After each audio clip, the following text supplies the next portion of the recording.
বিধায়ক নওশাদ সিদ্দিকী এই মুহূর্তে শহীদ মিনারে ঢুকেছে। শহীদ মিনারে ঢুকে কিন্তু ব্যারিকেড সব অলরেডি ভাঙা শুরু হয়ে গিয়েছে। এই মুহূর্তে আপনাদেরকে সরাসরি দেখাচ্ছি, দেখতে পাচ্ছেন ব্যারিকেড কিন্তু ভাঙা শুরু হয়ে গেছে। মানুষদেরকে কন্ট্রোল করে রাখা যাচ্ছে না। মানুষদের মধ্যে যে উত্তাল তৈরি হচ্ছে দেখতে পাচ্ছেন, কিন্তু চারিদিকে ধুলোই ধুলো। গত বছর শহীদ মিনারে যেতে না পারলেও 2026-এ আইএসএফ এর প্রতিষ্ঠা দিবসে আইএসএফ এর একমাত্র বিধায়ক নওশাদ সিদ্দিকী অবশেষে আগমন করলেন শহীদ মিনারের অধিকার সভায়। জনগণের উচ্ছ্বাসে ধুলো উঠতে লাগলো নওশাদ সিদ্দিকীকে দেখে। লাখো জনতার উচ্ছ্বাসে সফল আইএসএফ এর 5 বছরের প্রতিষ্ঠা বার্ষিকী। বিস্তারিত দেখতে থাকুন ভিডিওতে।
মানুষের মধ্যে কিন্তু উত্তাল তৈরি হয়ে গিয়েছে, দেখতে পাচ্ছেন মানুষদেরকে আর কন্ট্রোল করা যাচ্ছে না ব্যারিকেড দিয়ে।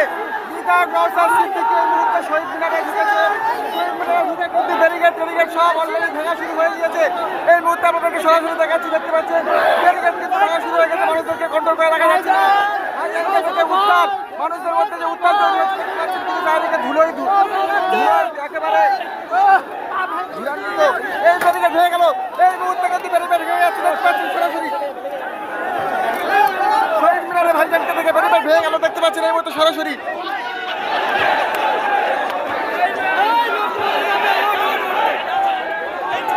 শহীদ মিনারে বিধায়ক নওশাদ সিদ্দিকী ঢোকায় কি অবস্থা দেখতে পাচ্ছেন, সরাসরি আপনাদেরকে দেখাচ্ছি।